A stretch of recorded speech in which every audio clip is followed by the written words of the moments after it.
Hey, well, welcome back to the legislative recap with Jenny and Hannah. We are on week 6 of the 94th General Assembly, and we are lovingly calling this week the "They Said What" week because a lot of things happened, but I think what stood out to us most was some really interesting one-off comments that we will now get right into. I'm going to kick it over to Hannah. Yeah, I mean, just, very beginning of the week, we had a legislator asked a member of the public who was testifying against the bill what kind of genitalia they had. Very inappropriate. Everyone in attendance, everyone watching was shocked. I don't think anyone knew that question was going to come out of McGee's mouth. So we're talking about Senate Bill 199, and its intent is to dissuade medical practitioners from providing gender-affirming healthcare for trans youth. And the authors of this bill specifically talk about surgical procedures, which is not a practice that we do in Arkansas. So it's kind of pointless. But yeah, the most egregious thing to come out of this week, I think, was Senator McGee's comments to the trans woman who was testifying against this bill. You said that you're a trans woman. A trans female, yes, ma'am, sir. Do you have a penis?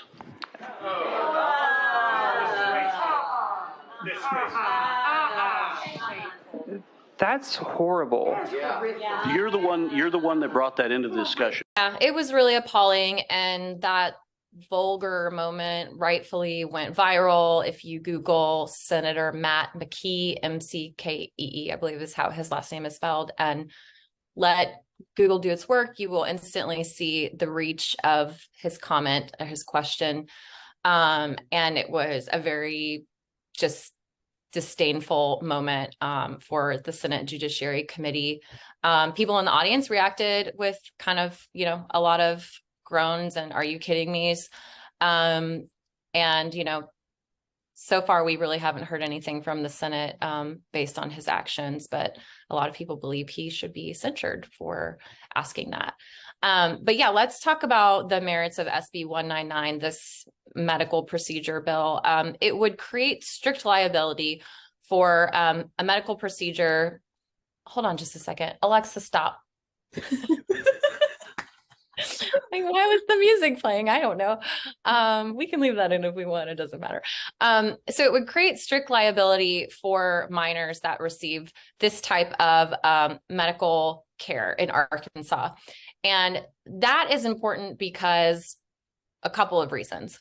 One, the bill's sponsor, Gary Stubblefield, does not actually understand that that's what the bill would do. He said several times during committee that it would create a cause of action for a person to be able to bring a civil suit against a medical provider. Well, it turns out, no, that's not the case, because that already exists in current medical malpractice law in the state of Arkansas. Anyone can file suit against a medical provider for damages that they've injuries that they've received, sue for damages, which is just money.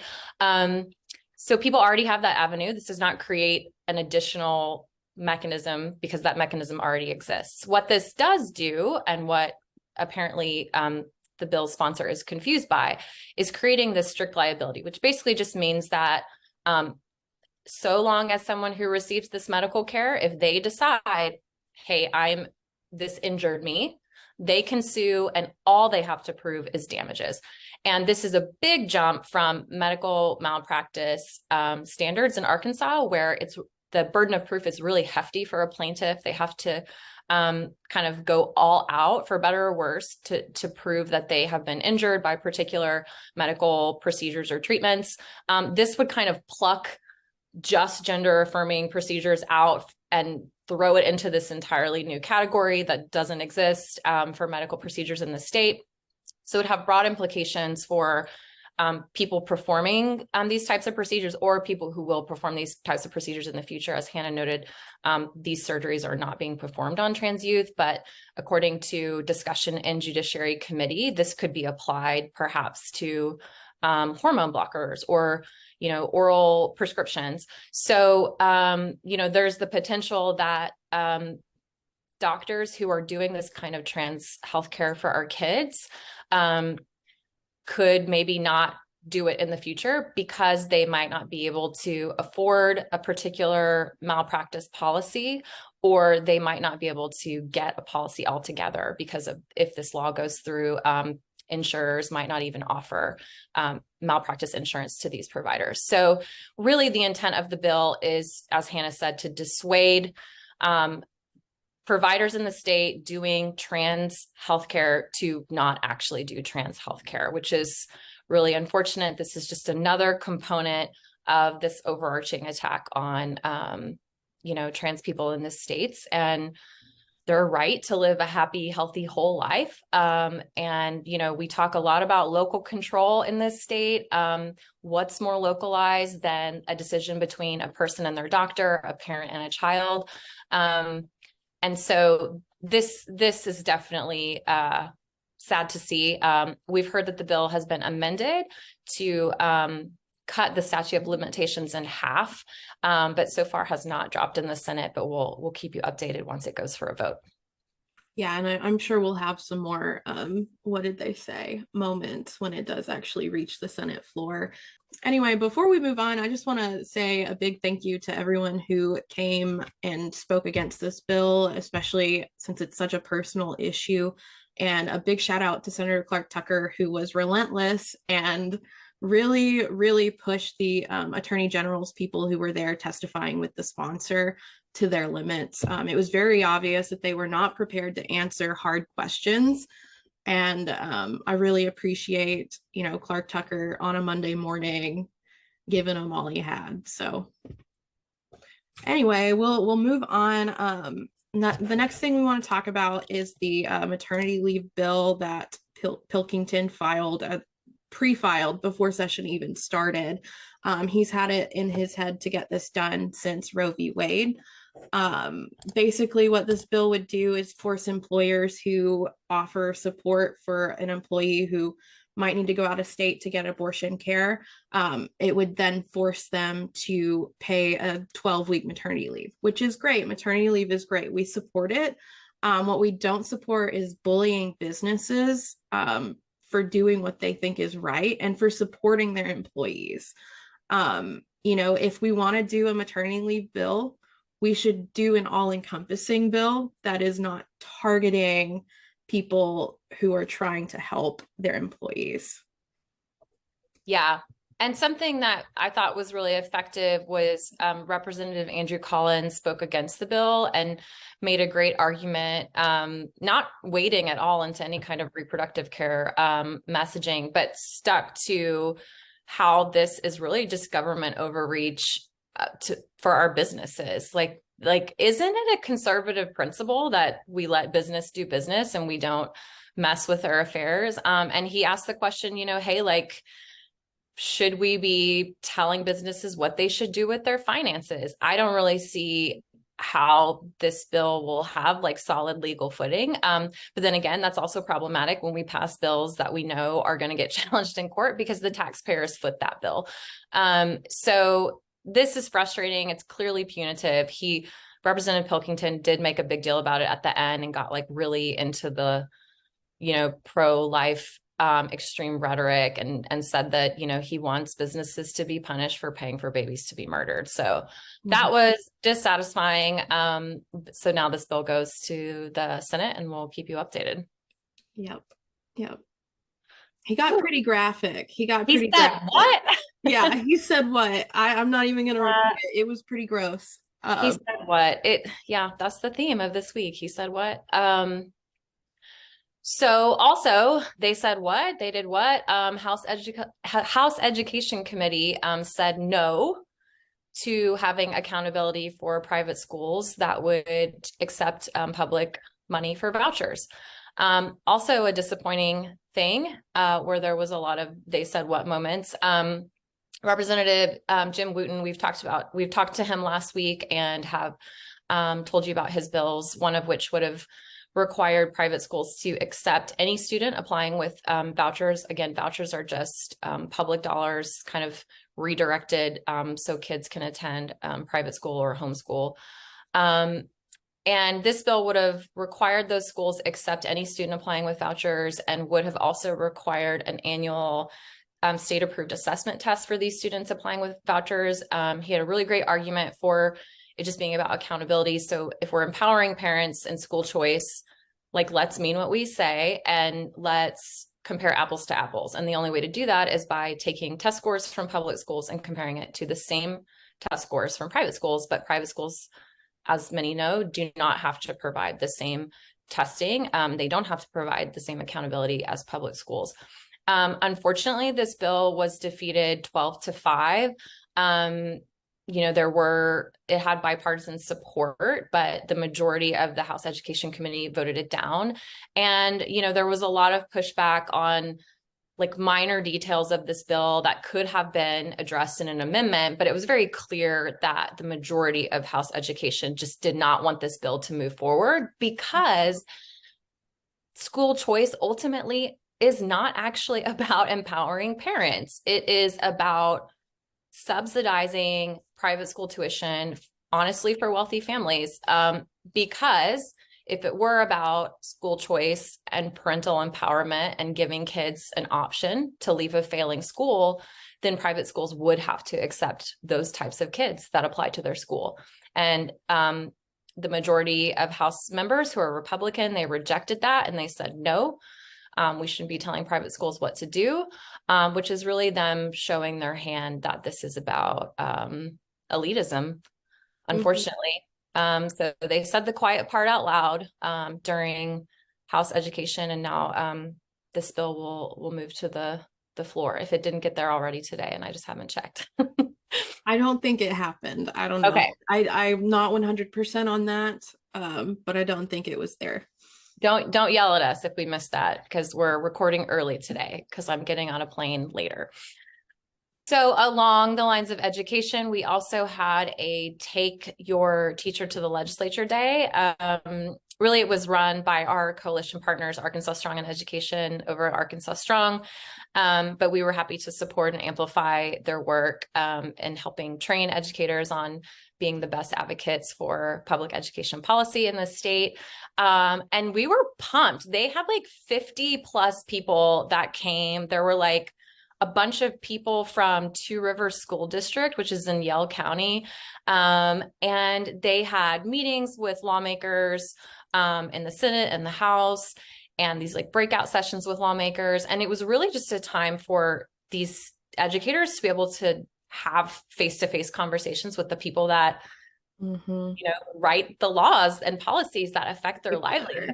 And we know that teacher raises are on the forefront of their mind. We have yet to see 6 weeks into the legislature, the legislative session, that we've yet to see the LEARNS Act from the governor's administration. So there's still all of this tension and all of this frustration amongst our public school educators. And so it was really great to see them come to the Capitol and share their voice and say like, hey, what we care about matters. Our concerns matter. You have to listen to us because we are the backbone of public education, which they are. And there were some really moving, impactful testimonies that these educators gave, not in any kind of formal context, not in a committee, but just in meeting with Senator Jane English, who is chair of Senate Education. They met with Representative Denise Garner, who serves on House Education, and then they met with a couple other lawmakers who agreed to meet with them and hear their concerns. And one theme that we saw emerge from this was that they need to feel supported. They need to feel supported, and they need to feel heard, and they need to be valued, and they don't want to be political pawns in this game, in this kind of partisan playing field that is Arkansas politics right now. Policy has real life impact for people, and teachers are a great example. I believe the woman that was, talking to Senator Jane English was even in tears because teachers are so tired of being politicized. And like you said, Jenny, we're 6 weeks in and we haven't seen this LEARNS Act. Our educators don't know what to look forward to. They don't know what their jobs mean. A lot of them don't want to continue to work, but they also don't want to leave kids behind. Yeah, I will say that I felt galvanized by their presence, and their concerns are timely and very real, as we just talked about. But I do think that having them there in the Capitol was really a great display of solidarity amongst their profession, and also among, administrators and teachers.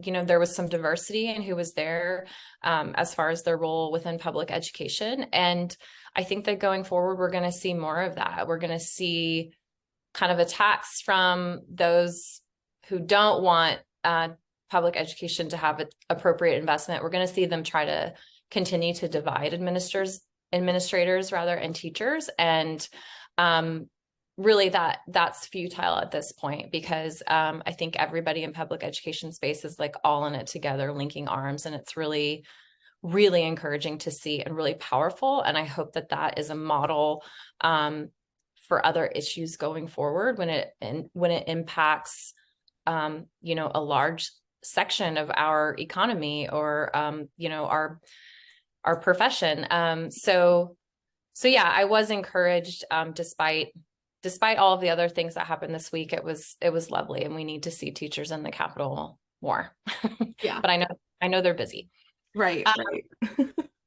I will say, Hannah, wasn't there, since we're still talking about public education, there was one of those bathroom bills that ran in the Senate. Do you want to talk about that?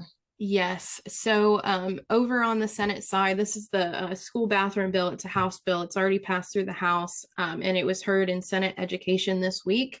It did pass, unfortunately, but some things came out of that.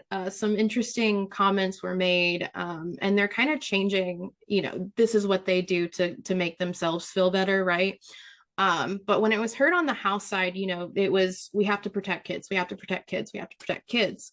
Now it's being heard on the Senate side, and the Senate is saying this bill protects trans kids. So it's not just, they're changing the context, and they're changing it to be like, well, we have to isolate trans kids.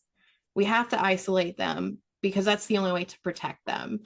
And Breanne Davis at one point even made a comment saying, how dare you label me as transphobic when I'm doing everything I can to protect trans kids. And obviously that's not the case. Like, your actions and words are not the same. And like, she was very offended that someone might loop her in with, these anti LGBTQI people. But that's what you are. Like, that's what you are when you pass legislation like this, and when you don't take a stand. There's just like a lot of issues. At one point, Dan Sullivan said that, or I think Greg Letting was the one who asked this question, but the question was, if we have a new student, that teacher doesn't know that student. So how is it going to work? Like, how are they going to know which bathroom that the student needs to use? Which I don't think is a thing that teachers need to know.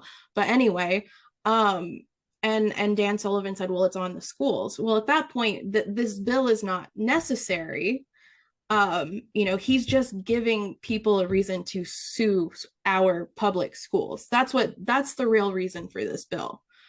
And he said that out loud. That was another, like, did he just say that?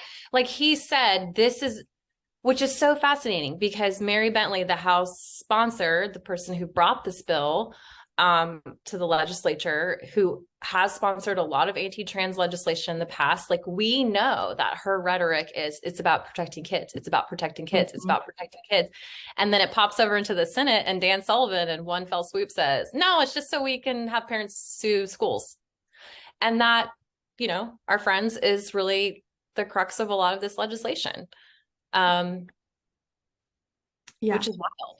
He just said it. He said it. And I think she was irritated with him about that. I mean, I would be too, like, not that I would sponsor a bill like this, but, she's put a lot of hard work into her rhetoric.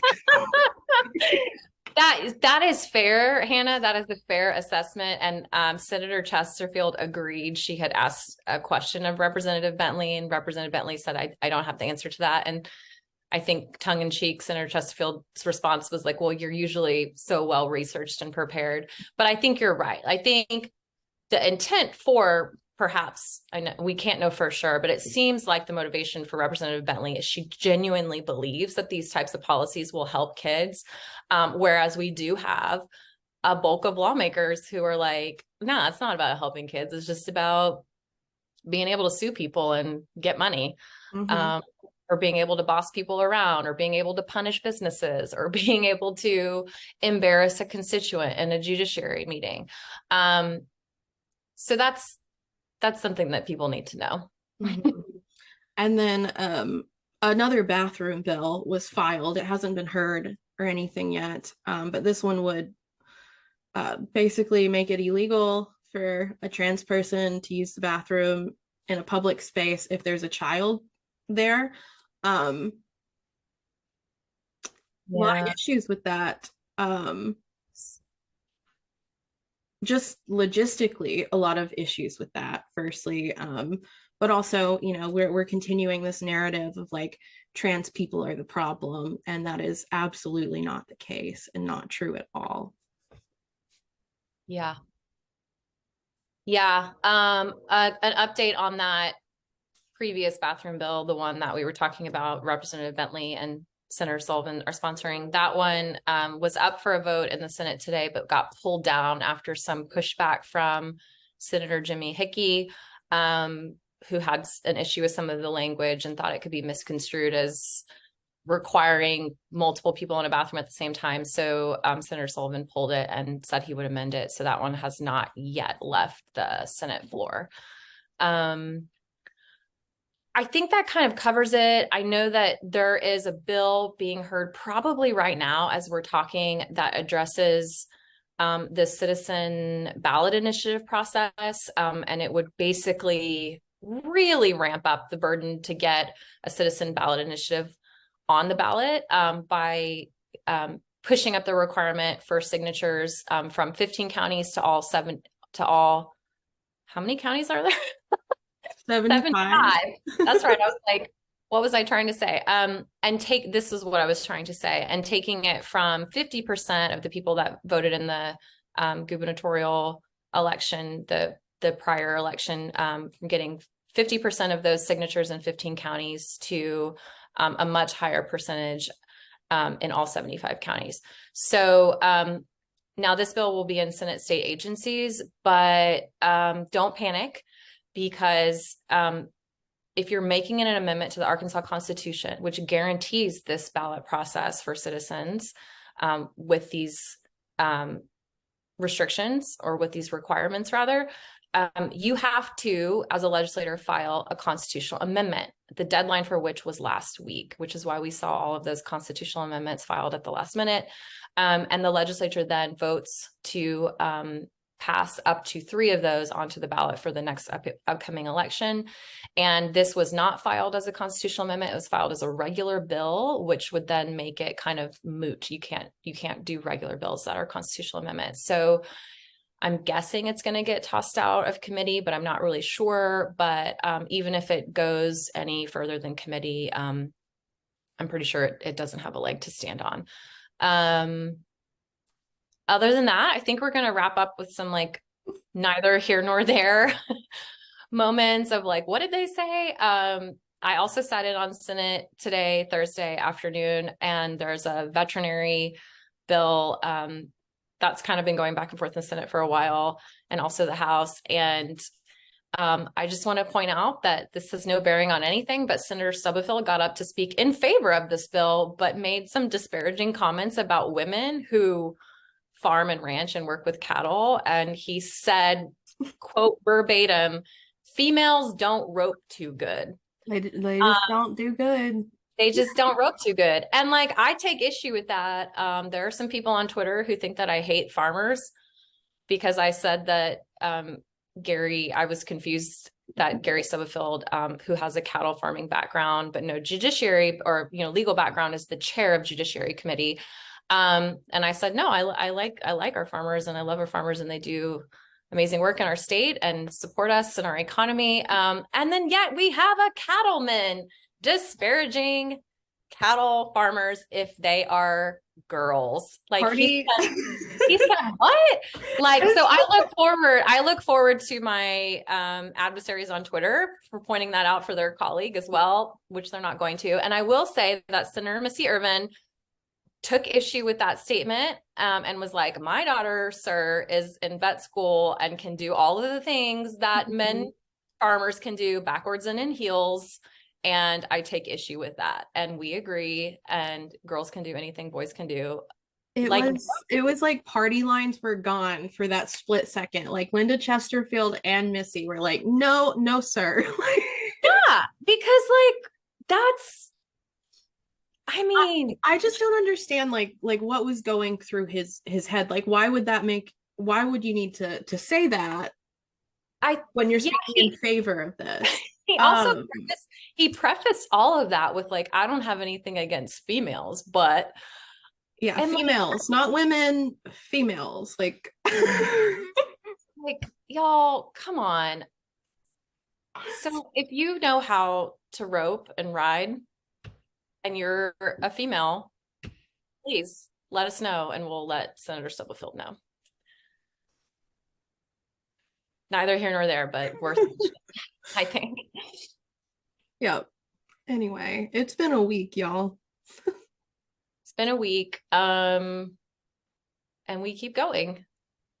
Yep. All right. I think that's it. I think that is actually it. So happy week 6. Have a good weekend and get some rest. We'll be back Monday. Bye.